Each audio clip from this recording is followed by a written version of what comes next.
এই 10 জনের সেনাপতি যাকে নবী বানাইলেন তার নাম আসেম। বলেন কি নাম? আসেম রাদিয়াল্লাহু তাআলা আন বুঝতে পারলেন বেঈমানরা আমাদেরকে ধাওয়া করতেছে, কি করা যায়। ফালাজাউ ইলা ফাদফাদিন, উঁচু একটা ভূমিতে তারা উঠছে। ওয়াকাদ আহাতা বিহিমুল কওম, উঁচু জায়গায় উঠার পর নিচে 200 তীরন্দাজ ওই উঁচু জায়গাটাকে ঘেরাও করে নেয়। সাহাবারা উপর দিকে তাকায়, উপর থেকে নিচের দিকে তাকায়, দেখে তীরন্দাজ বাহিনী তাদের দিকে তীর এইভাবে তাক করে আসে। বেঈমানরা নিচ থেকে কয় আনজিলুনা, তাড়াতাড়ি তোমরা নামো। ওয়া আতুনা বিআইদিকুম, আমাদের হাতে তাড়াতাড়ি সারেন্ডার করো। লা নাকতুলু মিনকুম আহাদা, আমরা ওয়াদা করলাম তোমাদেরকে হত্যা করব না। ওয়ালাকুমুল আহদু ওয়াল মিসাক, ওয়াদা করলাম, অঙ্গীকার করলাম হত্যা করব না, তোমরা নামো। এই কথা বলার পর সাহাবাদের আমির সাহেব আসিম ইবনে সাবিত রাদিয়াল্লাহু তাআলা আনহু বললেন, লা আনজিলুল ইয়াউমা ফি জিম্মাতি কাফির, আমি কোন কাফেরের কথায় নিচে নামবো না, আমি কাফেরদের কথা বিশ্বাস করি না। আমি বিশ্বাস করি না তোমার কথা, আমি কোন কাফেরের জিম্মায় নিচে নামবো না। এই কথা বলার পর হযরতে আসিম আল্লাহর নবীকে বললেন, আল্লাহুম্মা আখবির আন্না নাবিয়াক, মাবুদ আমাদের এই অবস্থাটা তোমার নবীকে তুমি জানা দাও। আমরা বিপদে আছি, বেঈমানরা আমাদেরকে ঘেরাও করে রাখছে, আমাদেরকে যাদের সাথে পাঠাইছে তারা গাদ্দারি করে বেঈমানদের হাতে আমাদেরকে দিয়ে দিছে। এই কথা বলার পর হযরতে আসিমকে নিচ থেকে তারা তীর মারা শুরু করছে। ফাকাতালুহু ফি সাবআ, আসিম রাদিয়াল্লাহু তাআলা আনহু সহ 7 জন মুসলমানকে তারা শহীদ করে দেয়। কয়জন আছে? কয়জন? 3 জন। হাবাতা সালাসাতু রাহতিন বিল বাহদি ওয়াল মিসাক, ওই বাকি 3 জন নিচে নামছে, এই অঙ্গীকারে নিচে নামছে যে তাদেরকে কিছু করবে না, হত্যা করবে না, কিছু করবে না। বাকি 3 জন নামছে। খুব ভালো করে এই 3 জনের ইয়াটা শোনেন। 3 জনের মধ্যে একজনের নাম খুবাইব রাদিয়াল্লাহু তাআলা আন, আরেকজনের নাম ইবনুদ দাসিনা, ওয়া রাজুলুন আখার, আরেকজনের নাম বুখারী শরীফের বর্ণনায় নাই। 3 জনের 2 জনের নাম আছে, আরেকজনের নাম নাই। নিচে নামার পর আতলাকু আওতারা কিসসিহিম, 3 মুসলমান নিচে নামার পর তাদের ধনুকের তীরের রশিগুলা তারা খুলছে। খোলার পর আও সাকুহুম, তাদের রশিগুলা দিয়ে তাদেরকে বাঁধছে। ওয়াদা করছে কিচ্ছু করবো না। নিচে নামার পর রশিগুলা খুলছে, খোলার পর তাদেরকে বাঁধছে। বাঁধার পর ওই যে 3 নাম্বার যার নাম নাই হাদিসে, 2-3 জনের মধ্যে যার নাম নাই হাদিসে, উনি বললেন হাদা আউয়ালুল গদরি, এই তো তোমাদের প্রথম গাদ্দারি শুরু। তোমরা না বললা কিছু করবে না, এই তো গাদ্দারি শুরু করলা। এই কথা বলার পর তিনি বললেন, না আসহাবুকুম, আমি তোমাদের সাথে যাব না। ইন্নালি ফিহা উলাই উসওয়াতান, আমার ভাই যারা শহীদ হয়েছে আমি তাদের সাথে হতে চাই। বেঈমানরা তাকেও শহীদ করে দেয়। আছে আর কয়জন? এই 2 জনকে বাউহুমা ফি মক্কা, মক্কার কাছে বিক্রি করে দেয়। মক্কার জনগণ এই 2 জনকে ক্রয় করে নেয়। 2 জনের মধ্যে বাকি আরেকজন ইবনুদ দাসিনা, তাকেও শহীদ করে দেওয়া হয়। বাকি আছে কয়জন? এই একজনের ঘটনাটা মন দিয়ে শোনেন। খুবাইব রাদিয়াল্লাহু তাআলা আন ইবতাআ খুবাইবান বানুল হারিস, হযরতে খুবাইবকে যারা কিনছে তারা হলো হারেসের সন্তান। এই শব্দটা মনে রাখেন, হযরত খুবাইবকে যারা কিনছে তারা হলো হারেসের সন্তান। বলেন কার সন্তান? এখন প্রশ্ন হলো, হারেস নামক ব্যক্তির সন্তানরা খুবাইবকে কেন কিনছে? ওয়া কানা খুবাইবুন ক্বাদ ক্বাতালাল হারিস ইয়াওমা বাদরিন, খুবাইব এই হারেসকে বদরের যুদ্ধের দিন হত্যা করছিল। তো বাবা হত্যার প্রতিশোধ দেওয়ার জন্য ছেলেরা খুবাইবকে কাফেরদের থেকে কিনে নিছে। আবার বলছি, হযরত খুবাইব হারেস নামক ব্যক্তিকে বদরের যুদ্ধে হত্যা করছে। হযরত খুবাইব হারেসকে বদরের যুদ্ধে হত্যা করছে। আর হারেসের ছেলেরা ওই বাবা হত্যার প্রতিশোধ নেওয়ার জন্য খুবাইবকে ওই 200 জনের কাছ থেকে কিনে নিয়েছে, যে খুবাইবকে মেরে তারা বাবা হত্যার প্রতিশোধ নিবে। এতটুকু বুঝে আসছে সবার? হযরতে খুবাইব বাসায় গেছে, বাড়িতে নিয়ে গেছে হারেসের। ফালাবিসা খুবাইবু ইনদাহুম আসীরা, হযরত খুবাইব তাদের কাছে বন্দী অবস্থায় কাটাইতেছে। দেখেন কি হয় এখানে। ওই বাড়িতে হারেসের একটা মেয়ে আছে। খুবাইবকে যারা অ্যারেস্ট করে নিছে তার মানে তাদের একটা বোন আছে। না বুঝতে বললেন এই জায়গাটায় একটু ব্যস্ত লাগালে অনেকে। খোবাইবকে যারা অ্যারেস্ট করে নিছে তাদের একটা বোন আছে, তো বোন কার মেয়ে হবে? হারেসের মেয়ে। লাগবে না, আওয়াজ হবে। হারেসের ছেলেরা অ্যারেস্ট করে নিয়ে গেছে খোবাইবকে। এই হারেসের একটা মেয়ে আছে, মেয়েটা হলো কারা? তাহলে মেয়েটা সম্পর্ক কি হবে? ওই ছেলেদের বোন। এই বোনটা মানে আমাদেরকে এই বাসার ঘটনা শোনাইছে। বোনটা কেন বাসার ঘটনা শোনাইছে? এই মেয়েটা হযরত খুবাইব শহীদ হওয়ার পর, খুবাইবকে শহীদ করছে, শহীদের ঘটনাটা বলতেছি। হযরত খুবাইবকে শহীদ করার পর এই মেয়েটা মুসলমান হয়েছে, তাদের বোনটা হারেসের মেয়েটা মুসলমান হওয়ার পর সাহাবারা প্রশ্ন করছিল, আচ্ছা তোমগো বাড়িতে খুবাইবকে বন্দি করে রাখছিলা তাই না? কয় হ্যাঁ। একটু বলো তো আমগো ভাই খুবাইবরে কেমনে মারছিলা তোমরা, একটু বলো তো। তো উনি বর্ণনা দিছিলেন। কি বর্ণনা দেখেন। খুবাইব আমাদের বাসায় ছিল অনেকদিন, আমার ভাইয়েরা খানা পিনা কিচ্ছু দিত না। যেদিন ভাইয়েরা সিদ্ধান্ত নিয়ে ফেলছে খুবাইবকে হত্যা করে ফেলবে, ওলামায়ে কেরামদেরকে বলি আমি, আর সাধারণ যারা তাদেরকে আমি, 2-1 দিন পর পর ঘটনাটা একা একা পড়ি গাড়িতে বসে বসে। খুবাইব যখন ওই ঘরের মধ্যে ইস্তাআরা মিনহা মূসা, ওই মেয়েটার কাছে খুবাইব একটা খুর চাইছে, ধার খুর। কেন? ইস্তাহিদ্দু বিহা, খুর দিয়া শরীরের অবাঞ্ছিত পশমগুলা কেটে ফেলবে, পরিষ্কার করবে, কারণ খুবাইবকে আজকে হত্যা করতে নিয়ে যাবে। সাহাবা শহীদ হওয়ার জন্য তৈরি হইতেছে।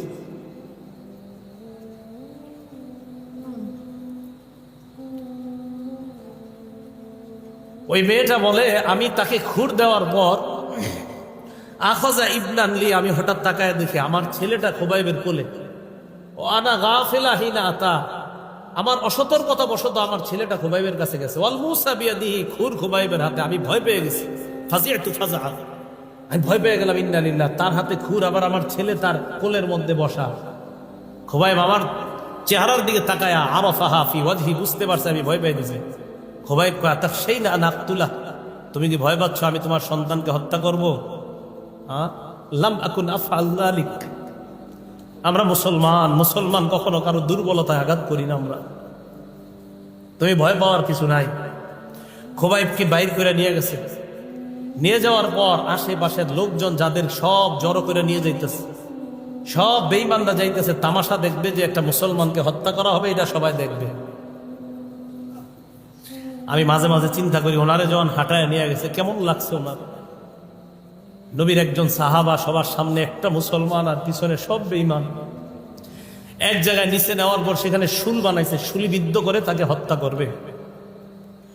হযরত খুবাইবকে ওখানে নিয়ে যাওয়ার পর একজন বেঈমান কয়, কোনো চাওয়া আছে শেষমেশ? খুবাইব রাদিয়াল্লাহু তাআলা আনহু জবাব দিলেন, উসাল্লি রাকাতাইন, 2 রাকাত নামাজ পড়। নামাজে দাঁড়াইছে, দাঁড়ানোর পর নামাজের সালাম ফিরায়া খুবাইব তাদেরকে বলেন, লাউলা আন তাসুন্নু আন্না মা বি ওয়াজ, আমার আশঙ্কা হয়েছে তোমরা আমাকে মনে করবা যে আমি মনে হয় ভয়ে নামাজ দেরি করতেছি। ইন্তেকালের আগেও আমি একজন মুসলমান হিসাবে তোমাদেরকে এই হাসি হাসতে দিব না, যে তোমরা আমার এটা মনে করবা মুসলমান মরণকে ভয় পায় না। আমি নামাজে মজা পাইতেছিলাম, শুধু তোমরা আমারে ভুল ধারণা করবা, তাই তাড়াতাড়ি সালাম ফিরাইছি। আমি মরণকে ভয় করি না, এই ভুল ধারণা কখনো করবা না। যদি এই ধারণা তোমাদের না হতো তো নামাজ আরো দীর্ঘায়িত করতাম। উপরে উঠাইছে, উঠানোর পর এই জায়গা থেকে আবার তারিখের কিতাবে লেখছে, হযরত খুবাইবকে যখন শুলিবিদ্ধ করবে, এই হাত পা গুলা আপনার কাঠের সাথে প্রথমে বসাইছে পেরেক দিয়ে। আরেকটা ঐতিহাসিক গণ লেখছে, ছোট ছোট সুই কাটা দিয়া শরীরের মধ্যে আইসা এইভাবে পুরা শরীরটা এইভাবে ছিদ্র করছে। একটা কিতাবে আসছে, ওয়াসসুয়ুফু তানহাসুল লাহমা, এক বেঈমান তরবারি দিয়ে গিয়ে পুরা শরীরের গোস্তগুলো এমন করতেছে, এইভাবে নিচের দিকে তাকায় আছে, পুরা শরীর থেকে রক্ত পড়তেছে। একজনে হযরত খুবাইবকে গিয়ে কয়, খুবাইব, এই মুহূর্তে যদি তোমার এই জায়গায় মুহাম্মদকে দাঁড় করায় দেওয়া হয় আর তোমাকে ছেড়ে দিই, তোমার কেমন লাগবে? মাথাটা উপরের দিকে উঠায় কয়, ইসাব রাসূলুল্লাহ সাল্লাল্লাহু আলাইহি সাল্লাম বিশাউকা ওয়া ফি আহলি ওয়া মালি, আমি আনন্দ উল্লাস করে ঘরে বসে থাকবো আর আমার নবীর শরীরে একটা কাঁটা বিদ্ধ হবে, এমন জীবন কখনো চাই না। হযরত খুবাইবকে বেঈমানরা যখন মিছিল দিয়ে শহীদ করতেছে, খুবাইব আল্লাহর কাছে বলছে, আল্লাহুম্মা আহসিহিম আদাদা, আল্লাহ এই বেঈমানগুলো আমার এইভাবে মারতেছে, এদেরকে আপনি গুইনা রাখেন। ওয়াকতুলহুম বাদাদা, আল্লাহ একটারও আপনি ছাড় দিবেন না, এদেরকে আপনি একটারও ছাড় দিবেন না। আপনার নবীরে আমার এই কথাটা জানায় দেন যে বেঈমানরা আমার কি কষ্ট দিয়ে মারছে। হযরত খুবাইব রাদিয়াল্লাহু তাআলা আনহুকে শহীদ করলেন। প্রিয় মুসলমান, বুঝাইতে চাইলাম, রাসূল হাদিসের মধ্যে বলছে এমন একটা জামানা আসবে যে জামানায় হাতের মধ্যে আগুন রাখার চেয়ে ঈমান রাখা বড় কষ্টকর হবে। আমি আপনি ঈমানটা যেন কোনো অবস্থাতে আমার আপনার ঈমান যেন বিসর্জন না দিয়ে দেই। হযরত খুবাইব এই কঠিন মুহূর্তেও ঈমান বিসর্জন দেয় নাই। হযরত আসেম রাদিয়াল্লাহু তাআলা আনহু শহীদ হয়েছিল। ওই যে আসেম আমির সাহেব, মক্কার কাফেররা যখন শুনছে আসেমও শহীদ, তো কাফেররা বললো সত্যি সত্যি আসেমকে মারছে? কয় হ্যাঁ। একজনে পাঠাইছে, যাও তো তার শরীরের গোস্ত নিয়ে আসো, দেখা শিওর হুম আসলে এটা আসেম কিনা। তো এক সিআইডি গোস্ত নিতে আসছে, আসার পর আয়সা দেখে আসেমের লাশ দেখা যায় না। আল্লাহ রসুল বলেন আমার আসেমের লাশকে আল্লাহ মৌমাছির মাধ্যমে হেফাজত করছে। বেঈমানদেরকে আমার আসেমের লাশ ছুঁইতে দেয় নাই আল্লাহ। আল্লাহ রব্বুল আলামিন এই কথাটা আমাদেরকে সূরা বুরুজে বলতেছেন, ওয়ামা নাকামু মিনহুম ইল্লা আইয়ুমিনু বিল্লাহ। তাদেরকে শাস্তি দিয়েছে, অত্যাচার করেছে, শুধু অপরাধ ঈমান আনছে। হযরত খুবাইবের অপরাধ ঈমান আনছে, খুবাইবকে শুলিবিদ্ধ করা অপরাধ ঈমান আনছে। হযরত আসেমের অপরাধ ঈমান আনছে। 10 জন সাহাবা তাদের অপরাধ, তারা ঈমানদার, শুধু ঈমান আনার কারণে তাদেরকে এইভাবে নির্মমভাবে হত্যা করা। তো আল্লাহ পাক রব্বুল আলামিন সূরা বুরুজের এই ঘটনার মাধ্যমে আমাদেরকে স্মরণ করায়া দেয় যে ঈমান আনার পর আমাদের সকলের এই তৈরি থাকা, এই প্রস্তুতি থাকা, হতে পারে আমার জীবনে কোনো পরীক্ষা আসতে পারে। তাই আল্লাহ আমাদেরকে কোরআনে বলছেন, আফা হাসিবতুম, তোমরা কি মনে করেছো, আম হাসিবতুম, তোমরা কি মনে করেছো, আন তাদখুলুল জান্নাহ, তোমরা জান্নাতে চলে যাবে এমনি। ওয়ালাম্মা ইয়াতিকুম মাসালুল লাযীনা খালাউ মিন ক্বাবলিকুম, আর তোমাদের কাছে পূর্ববর্তীদের যে পরীক্ষা গিয়েছে তাদের উপর এই জাতীয় পরীক্ষা আসবে না, আর তোমরা নিশ্চিন্তে জান্নাতে প্রবেশ করবা, এমনটা কি তোমরা মনে করো? না, এমনটা মনে করা ভাবনার কোনো দরকার নাই। বরং ঈমান আনছো তো পরীক্ষা আসতে পারে। এই এলাকার উলামায়ে কেরামের পরামর্শে, উলামায়ে কেরামের সহযোগিতায়, তাদের পরামর্শ নিয়ে বাকি জীবনটা যেন ঈমানের উপর কাটাইতে পারেন। সাবধান, পরামর্শ ছাড়া চলবেন না, আলেমদের তত্ত্বাবধান ছাড়া চলবেন না। বাতিল চারদিক থেকে আপনাকে হরণ করার চেষ্টা করতেছে। রাসূল সাল্লাল্লাহু আলাইহি সাল্লাম একটা দাগ দিছে এইভাবে, ইবনে মাজার 11 নম্বর হাদিস, জাবির ইবনে আব্দুল্লাহ বলেন, খত্ত রাসূলুল্লাহ খত্তন, রাসূল একটা দাগ দিছে, খত্ত খত্তাইনে আন ইয়ামিনি, ডানে 2টা দাগ দিছে, খত্ত খত্তাইনে আন শিমালি, বামে 2টা দাগ দিছে। দেওয়ার পর বললেন, হাদা সাবিলুল্লাহি মুস্তাকিমা, মাঝের রাস্তাটা হলো আল্লাহর সোজা রাস্তা, আশেপাশের রাস্তাগুলো হলো বাঁকা রাস্তা। প্রত্যেক রাস্তায় একজন শয়তান ডাকে, সোজা রাস্তায় আল্লাহ ডাকে, বাঁকা রাস্তায় শয়তান ডাকে। তো মনে রাখবেন, ইসলামের মধ্যে নতুন কোনো আমল যদি এলাকার মধ্যে চালু হয় আর আলেমরা যদি বলে না এটা সঠিক না, এটা ভুল, এটা ইসলামের মধ্যে বেদাত, সেই কথা মেনে নেওয়ার চেষ্টা করবেন। মনে রাখবেন, বেদাতি কর্মকাণ্ড আর কিছু জিনিস করার পর আপনি বললেন, হুজুর আমার মন তো নরম হয় ওই বেদাতগুলা করলে, আমার মন খুব ভালো হয়। আরে বেদাত কাজ করলে আপনার মন ভালো হয়। অনেক নারী পুরুষ এমন আছে যারা সিনেমা দেখা কান্না করে, নাটক দেখা কান্না করে, এরকম কমেন্টও লেখে ইউটিউবের মধ্যে, আমি সিনেমা দেখলে আমার কান্না আসে, কেউ লেখে নাটক দেখলে তার কান্না আসে। তা আপনি বেদাতি কর্মকাণ্ড করলে আপনার কান্না আসে, তার কান্না আপনার কান্নার মাঝে কোনো পার্থক্য নাই। গুনাহের কারণে যে কান্না আসে সেই চোখের পানি নিবে আপনাকে জাহান্নামে, আর আল্লাহ আল্লাহ রসুলের কারণে যে চোখের পানি আসে এই চোখের পানি আপনাকে জান্নাতে নিবে। তাহলে চোখের পানি খালি আসলে হবে না। অনেকে বলে হুজুর ওরকম করলে, রসুলের উপর ওইভাবে দুরূদ পড়লে মনটা খুব ভালো লাগে, এটা খুব ভালো লাগে। মানুষের বানানো যত পদ্ধতি আছে, এই পদ্ধতি আপনার যতই ভালো লাগুক এটা পরিত্যাজ্য। আল্লাহ আল্লাহ রসুল যে তরিকা আমাদেরকে দিয়েছেন এটাই গ্রহণীয়। আল্লাহ আল্লাহ রসুল যা দেন নাই এটা বর্জনীয়। ওলামায়ে কেরাম যখনই সতর্ক করে বলবে এই কাজ ঠিক না, এই কাজ যে আপনারা করলেন এটা ঠিক করেন নাই, তখন এটা মেনে নেওয়ার চেষ্টা করবেন। আল্লাহ পাক রব্বুল আলামিন আমাদের সকলকে ঈমান নিয়ে, ঈমানি জীবন নিয়ে যেন বাঁচতে পারি, ঈমান নিয়ে যেন মরতে পারি, আল্লাহ তৌফিক দান করেন।